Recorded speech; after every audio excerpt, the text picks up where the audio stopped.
বর্ষা হলে, বন্যা হলে বেচারা মাটির ঘরগুলো ভেঙে ভেঙে চুরচুর হয়ে যাচ্ছে। কেউ একটা ছোট্ট ইটের গাঁথনি করলে, ধরুন ছোট্ট একটা বারান্দা করলো বা কিছু ইট দিয়ে একটা জানলা করলো, সেও পাবে না এই বাড়ি। স্মার্টফোন থাকলে পাবে না। এসি সিসির একটা লিস্ট আছে, খায় না মাথায় দেয় ভগবান জানে। আমরা আসার পরে প্রায় বামপন সরকার রেডি করে রেখেছিল, ওইটাই করতে হয়েছে। সেটাতে তো অর্ধেক গরিব লোকের নামই নেই প্রায়। এখন করলে দেখবেন টোটাল চেহারাটাই বদলে গেছে।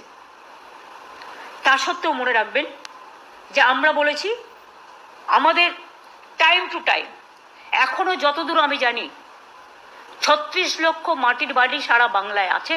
বা ধরুন পাকা বাড়ি, যেটা ধরুন মাটির বাড়িতে একটা ইটের দেয়াল করেছে, অনেকে করে কি সার্ভের নাম করে বাদ দিয়ে দেয়। কেন? একটা ইটের দেওয়াল কি কেউ করতে পারে না নাকি? তুমি বাথরুমটা যদি ইটের করে দাও একটা মাটির বাড়িতে, তাহলে তোমার একটা ইটের দেওয়াল থাকলে প্রবলেমটা কিসে যদি গরিব হয়?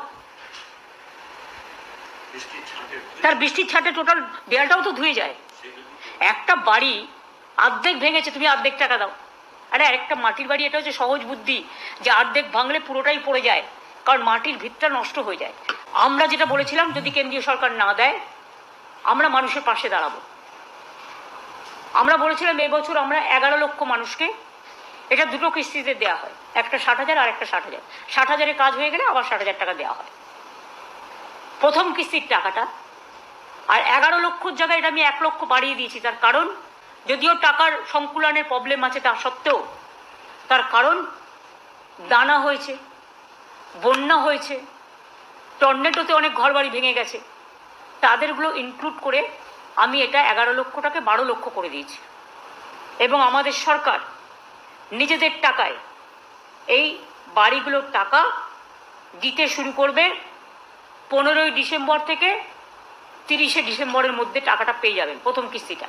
সেই সার্ভেটা মানে কাউকে বাদ দেওয়া নয়, যারা গরিব তারা পাবেনি। এটা করা হচ্ছে এই কারণে যে ক্রস চেক করে নেওয়া উচিত, সে পাওয়ার যোগ্য কি পাওয়ার যোগ্য নয়। যদি কেউ পাওয়ার যোগ্য হয় সেটা বঞ্চিত না হয়। কিন্তু এই 12 লক্ষ দেওয়ার পরেও আমাদের কিন্তু আরো বাকি থাকবে 24 লক্ষ। আগে আমরা 50 লক্ষ বাড়ি করে দিয়েছি এই 12 বছরে, আরো 24 লক্ষ বাকি থাকবে। সেটা আমরা ফেজ ওয়াইজে যখন আমাদের টাকা অ্যাভেলেবেল হবে তখন সেটা আমরা করে দেব। কিন্তু আমরা এটা বলছি না তুমি পার্টির মেম্বার হও তবেই তুমি আবাস যোজনা পাবে। কি করে পাবে? তোমার আবাস যোজনায় তো 40% রাজ্যকে দিতে হয়। তাহলে কি তোমার 60% নিয়ে মানে শুধু একটা আঙুলে হাত হয় না 5টা আঙুলে হাত হয় কমপ্লিট?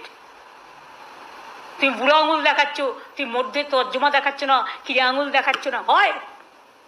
বলুন না, স্বাভাবিক তো।